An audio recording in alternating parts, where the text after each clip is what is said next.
Bismillahirrahmanirrahim. Assalamualaikum warahmatullahi wabarakatuh.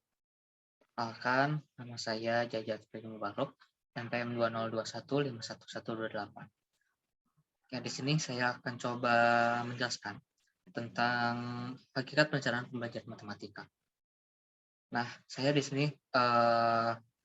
menjelaskan perkata dari perencanaan pembelajaran matematika. Kita awali dari perencanaan terlebih dahulu.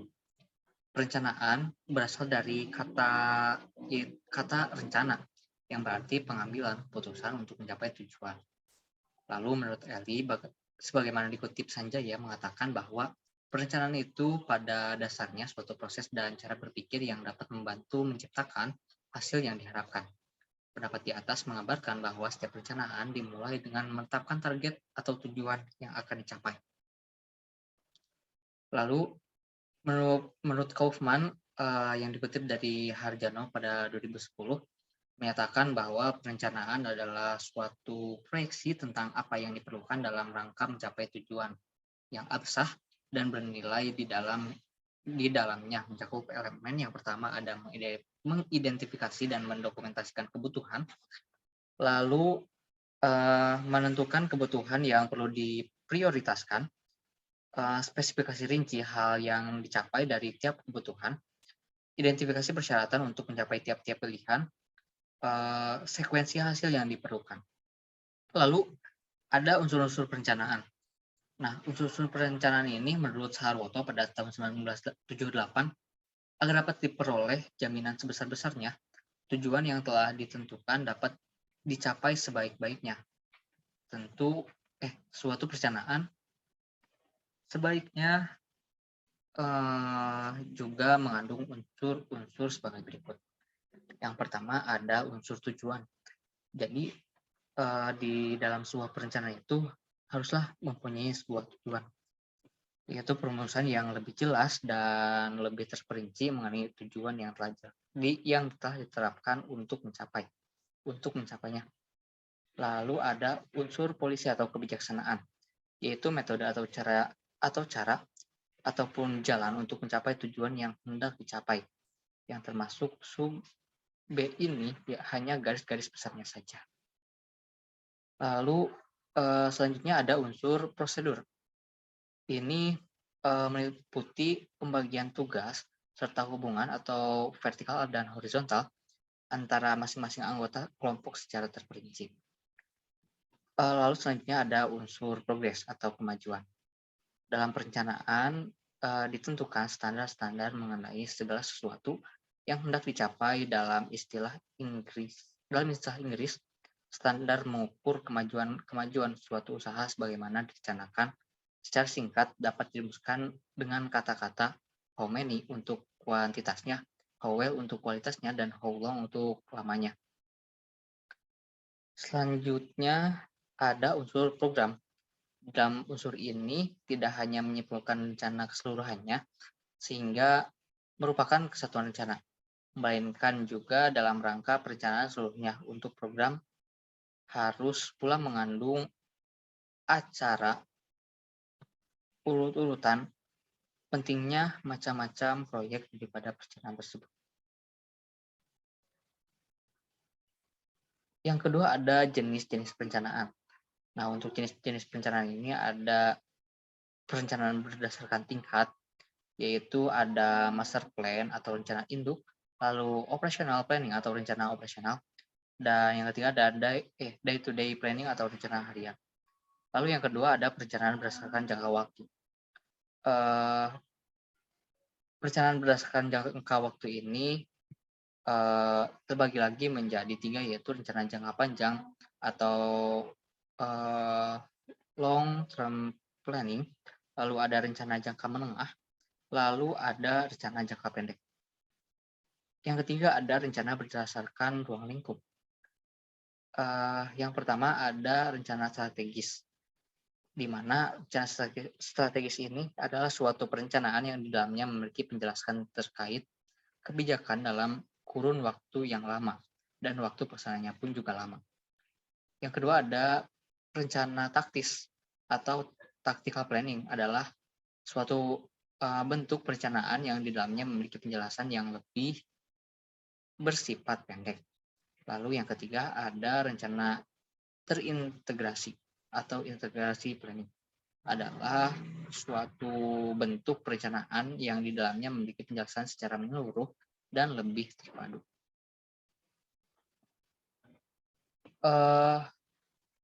Yang ketiga ada karakteristik perencanaan. Dalam perencanaan itu sendiri terdapat berbagai karakteristik yang membedakannya dengan fungsi turunan manajemen lain. Beberapa karakteristik dari manajemen itu adalah yang pertama ada fungsi manajerial. Perencanaan adalah suatu fungsi manajerial yang paling pertama dan juga paling penting dalam menyediakan dasar untuk fungsi lain dari manajemen. Lalu yang kedua ada berorientasi pada tujuan. Perencanaan akan lebih fokus dalam hal menjelaskan tujuan, mengidentifikasi tindakan alternatif, serta memutuskan berbagai rencana tindakan secara tepat untuk mencapai tujuan utama perusahaan. Yang ketiga ada pervasif. Dalam hal ini, pengertian pervasif adalah perencanaan yang harus bisa turut hadir pada seluruh segmen yang dibutuhkan pada semua level dalam organisasi. Walaupun ruang lingkup di dalamnya sangat beragam dan tingkatan dan departemennya pun berbeda. Lalu ada proses berkelanjutan. Rencana ini dibuat dalam kurun waktu tertentu, seperti 1 bulan, 1 kuartal, 1 tahun, dan lain-lain. Setelah kurun waktu tersebut sudah selesai, maka diperlukan rencana baru dengan berbagai pertimbangan dan juga persyaratan, serta kondisi saat ini dan di masa depan nantinya. Yang kelima ada proses intelektual.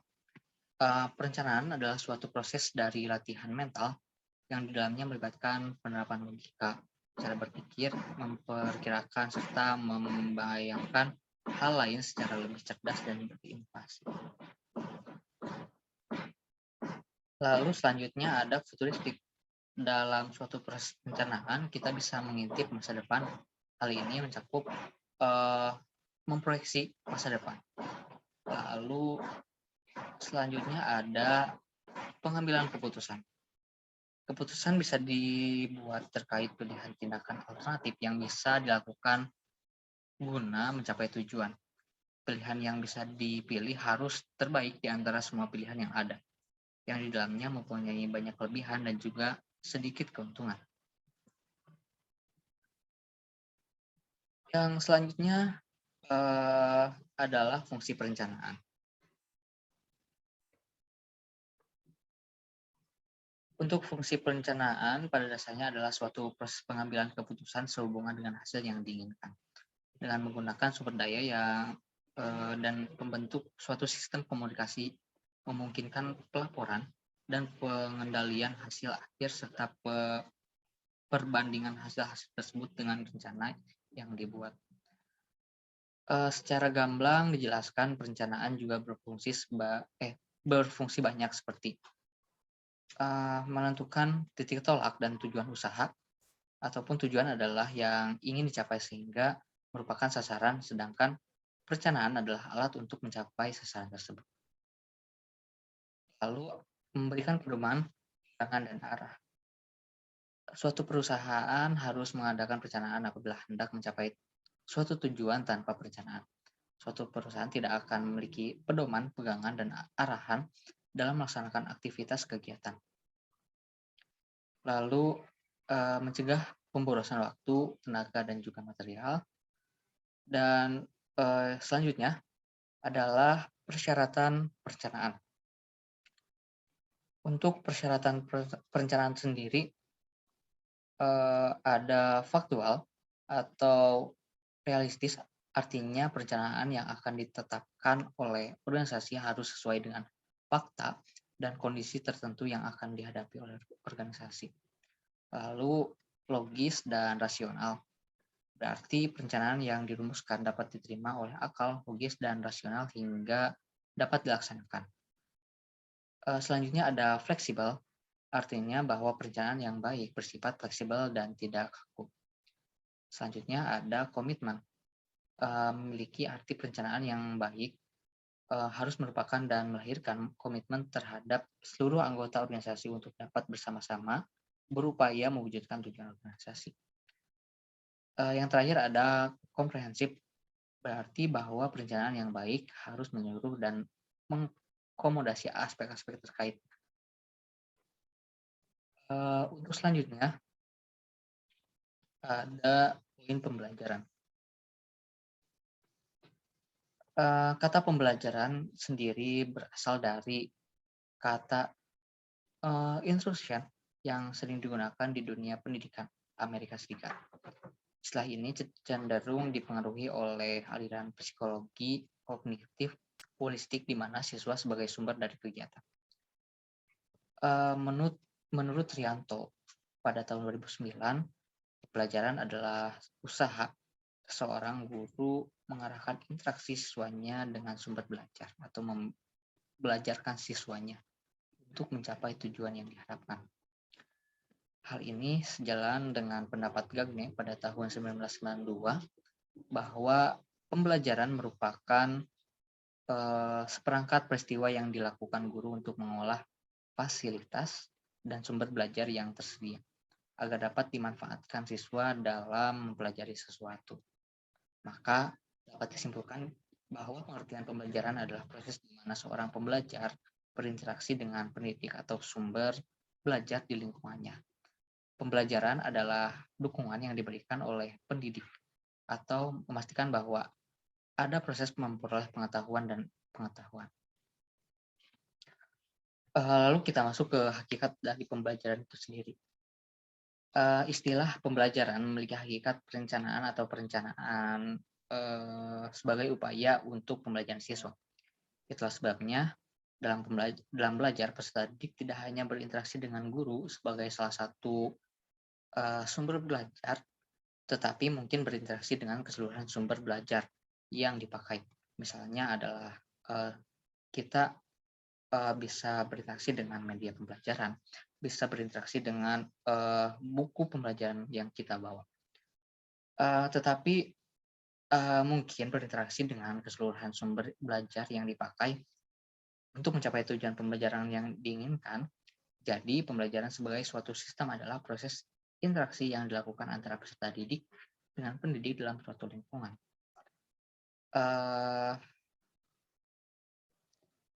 Tentu dengan susunan dan terjadi umpan balik di antara keduanya. Berikut merupakan komponen pembelajaran sebagai suatu sistem.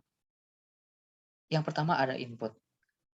Untuk input dari komponen pembelajaran itu sendiri, yang pertama ada dari kurikulum, yang kedua dari peserta didik, yang kedua dari pengajar, dan juga sarana dan prasarana. Sarana dan prasarana ini bisa termasuk dari buku, lalu media pembelajaran, dan juga sarana prasarana yang menunjang pada pembelajaran. Selanjutnya ada proses. Di proses ada 3, yaitu materi, metode, dan juga media. Nah, semua proses ini adalah untuk membantu kita untuk mencapai sebuah untuk mendapatkan sebuah pengetahuan, di mana kita mendapatkan sebuah materi dari sebuah metode ataupun mendapatkan sebuah materi dari sebuah media, seperti itu. Selanjutnya ada output. Peserta didik dengan kompetensi tertentu, sesuatu yang dijadikan tujuan pembelajaran, yaitu mendapatkan hasil setelah melalui proses belajar. Kompetensi yang dicapai peserta didik dapat tercapai apabila komponen pembelajaran sebagai suatu sistem. Yang terakhir ada feedback, yaitu informasi tentang hasil-hasil dari upaya belajar yang telah dilakukan peserta didik, atau umpan balik adalah informasi yang berkenaan dengan kemampuan siswa dan guru guna meningkatkan kemampuan yang dimiliki oleh keduanya.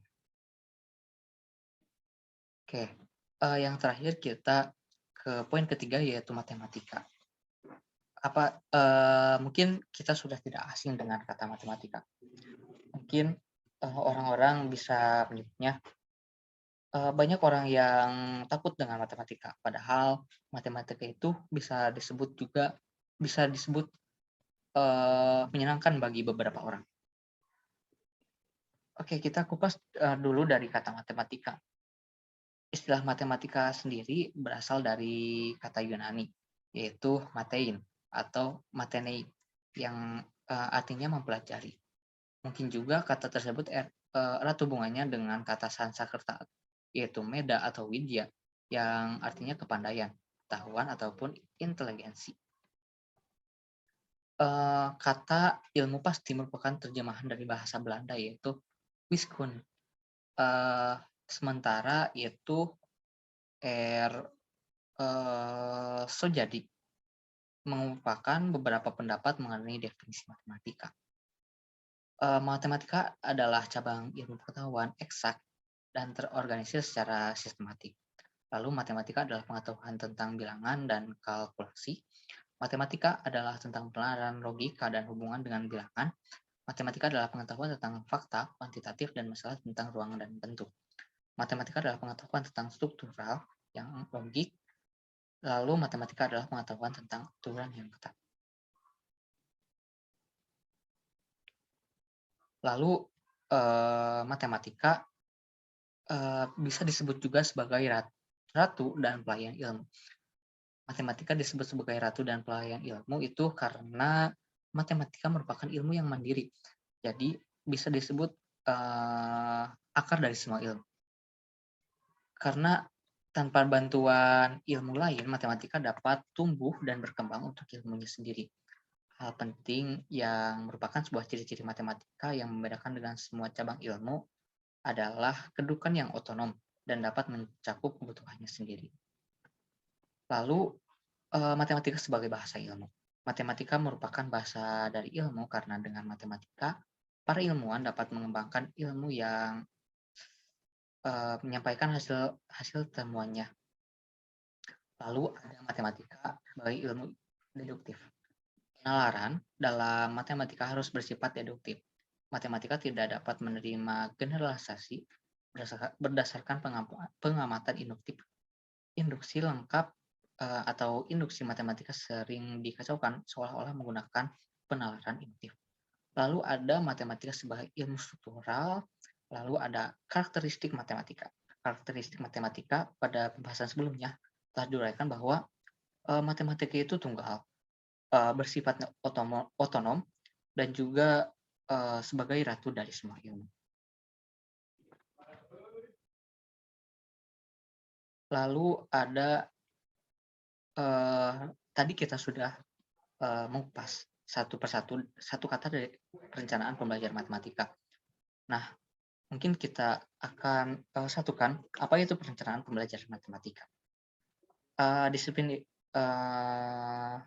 perencanaan pembelajaran sebagai sebuah proses disiplin ilmu pengetahuan, realitas sistem dan teknologi pembelajaran yang bertujuan agar pelaksanaan pembelajaran dengan efektif dan efisien. Hal ini ditegaskan oleh Holmes pada tahun 1982 bahwa perencanaan pembelajaran adalah suatu penerapan yang rasional dari analisis sistematis proses perkembangan pendidik dengan tujuan agar pendidik itu lebih efektif dan efisien sesuai dengan kebutuhan. Nah, seperti itu untuk perencanaan pembelajaran matematika. Nah, mungkin itu saja yang dapat saya sampaikan. Mohon maaf apabila ada kesalahan. Wassalamualaikum warahmatullahi wabarakatuh.